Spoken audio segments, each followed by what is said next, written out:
Hello Internet, welcome back to another edition of Eric's Corner with the Word of the Not So Wise. Today I'm going to go over the major battle of the sexes we have going on the Internet. Now, it's been said the battle of the sexes can never be won because there's too much fraternizing with the enemy. Well, that'd be true, but a couple people, there's the Robinstein report.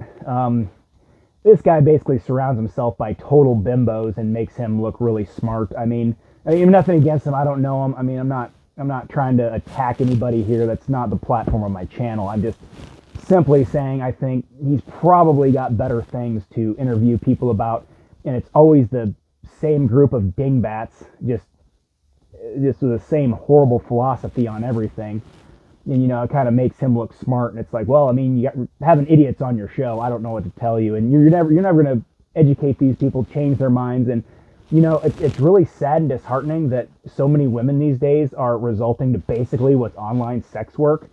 So in Asian countries, and I spent a little time in the Philippines, like pretty much the bars and of course the strip clubs are all pretty much just whorehouses. And you get that when you have a population that's outgrown the infrastructure, there's no work. Now, we've come full circle. We've got women wanted, hey, I want rights, I want to be in the workplace and blah, blah, blah. And the feminist movement was supported by the government to say, hey, yeah, get women out of the house so we can double the amount of tax revenue if we have double the people working and both genders working, and then you don't have time to raise your own children. And so we've gone full circle. Now it's like, wait a minute. I don't want to work. And we have girls saying, I don't want to work. I just want to be in the kitchen. This sucks. I girl bossed my way up into this position and I really don't like it. And it's, well, I don't know what girl bossing is. You mean became an adult and self-functioned? I'm sorry, I guess. I'm sorry that your life was so easy that nothing prepared you for anything slightly more difficult than high school.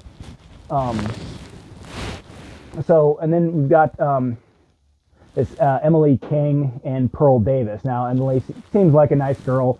Pearl Davis, she seems, it's good that we're getting, as a guy, I do appreciate you defending my position and it coming from you saying, because if I say it, it's misogynistic and it's just, well, you don't understand from a girl's perspective. And these two kind of seem to understand from a girl's perspective, but ladies, you're steering a little bit too far into the skid here. Like, I feel like you would be undateable because you'd be trying so hard not to be a typical woman that you would just, you just overdo it. Now, again, I don't know either of you. Again, you seem like nice, genuine girls. Emily, I think I saw you were pregnant in one of your videos, and for those of you who don't know, she's the one who's always holding her cell phone, staring at the mirror, which is fine. She's got her way of doing it. I've got my set. That's all cool. Actually, beautiful eyes. I feel like she has really beautiful eyes. But again, nice lady, seeming. But you're steering too far into the skid here.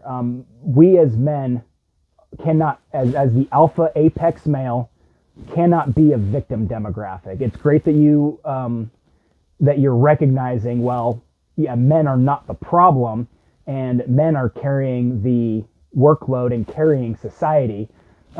Pearl was talking about how, like, if women disappeared, men don't really need you outside of procreation. Like, I was thinking about doing an episode, what if one gender disappeared and the other one, and that'll be another episode, but they actually he was talking about, they put like 10 guys on a remote area and then 10 women, and they had to rescue the women in like 24 hours. They were just like completely incapacitated. And the guys, they had a camp, they had food, they were probably brewing moonshine, and they were up partying, they were just on vacation. Like, but we do need each other. There is a balance, because there's things that I'm going to want to talk to my woman about that I'm not going to want to talk to my friends about, not even in a sexual, romantic way. There's just things I'm going to need her support for. And hopefully we all get that, and there's things you need to lean on me for, which is great. There's a yin and yang, it's give and take, and that's all fine.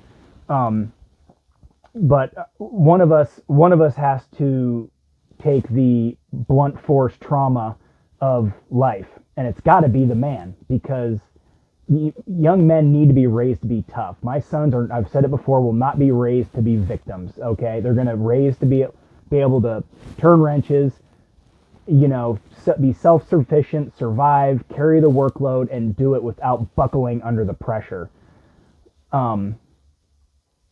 Yeah, I mean, one of us has to do it. We cannot put the burden on women because, I mean, society will just crumble. It's just not what you're for, okay? We're not supposed to be we're not supposed to be equal, okay? I'm sorry, you just are not physically equal to men. You just aren't, never have been, never will be. I remember I said in class once in like 7th grade, somebody was like, oh, boys are stronger than girls. That's a stereotype. I'm like, we are physically stronger.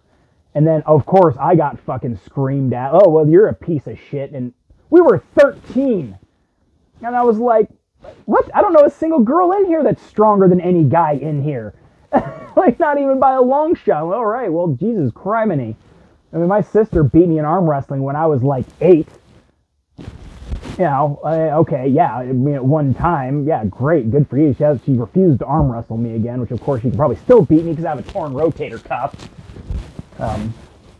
So, I mean, and I mean, I've done another video too with so many girls just tits, ass, and vagina in every one of their videos. I mean, Jesus Christ, you can't change a tire, you can't do a how-to on how to cook a meal. You can't do a DIY repair. You definitely can't work out at a gym without your vagina hanging out as far as possible and pulling your pants down. Wow, look at my six-pack. Look at my ass as I do this bicep workout. I mean, Jesus criminy. I mean, just everything. Oh, watch me just sit here and shake my tits. I mean, yeah, great. I mean, you guys are flooding the market here.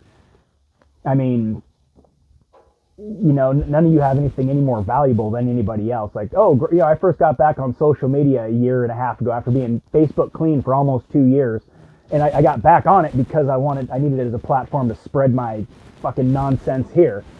And it's just all the video threads, just tits, ass, and girls working out. Like, what the hell happened that this is my algorithm here?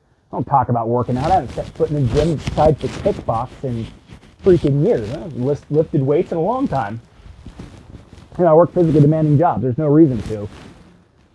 Doing construction, running up and down stairs, lifting, moving heavy shit. I mean, there's no reason to. So, I mean, I'm not saying stop it with the battle of the sexes.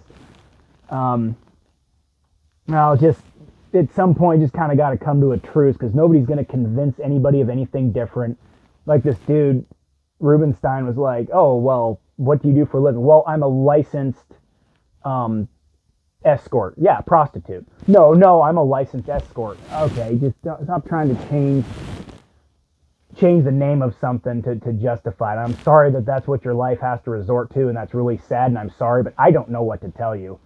And, you look at the female characters in Marvel movies written by men, and they're freaking awesome. You look at the female characters in Marvel movies written by women, and they're insufferable.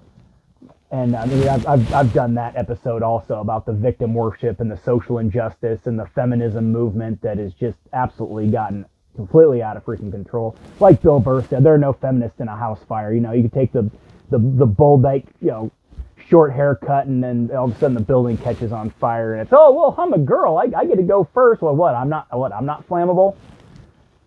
So anyway, that's my take on those guys. Again, Pearl, Emily, if you'd like to come on my show and discuss things, great. I'd love to have you. Again, I don't mean to attack you. I mean, I agree with a lot of what you said, and I do appreciate you recognizing and spreading the word, like, hey, this fake toxic masculinity thing, as you like to call it, is just not what's ending society. It's just lacking masculinity, and what they originally called toxic masculinity was just over-aggression and violent men. Well, I mean, depending on who you're being violent against and how, that's not a very manly thing to be. I mean, you're picking on somebody smaller than you, just typical high school bully bullshit. But yeah, I mean, I'd love to have a conversation with either one of you, or, I mean, I've come on to your show because I know you got a hell of a lot more viewers than I do. Unless you really want to come to Alaska, in which case, by all means, come take a seat.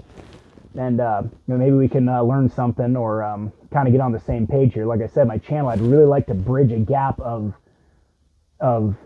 perspectives and opinions on things, because we have things are just pushing further and further from center. And anytime I can actually sit down and talk to somebody that I don't necessarily agree with, almost always we can kind of come to a middle ground on almost anything. It's only some people where it's just, I mean, they'd probably say the same about me. They're just so far out there, and they're just not getting their information from anywhere that makes any sense. Then it's just like, well, we're arguing Avatar: The Last Airbender and Avatar, the blue people on Na'vi, and we're both talking about Avatar, but we're both arguing completely different movies and don't understand why either one of us is just so out there. Neither one of us has seen the other movie, let's say, and I'm sitting here explaining the plot of Last Airbender. They're explaining the plot of the Avatar: The Blue People from Na'vi, and I mean that's what it's like. Like, what news are you watching that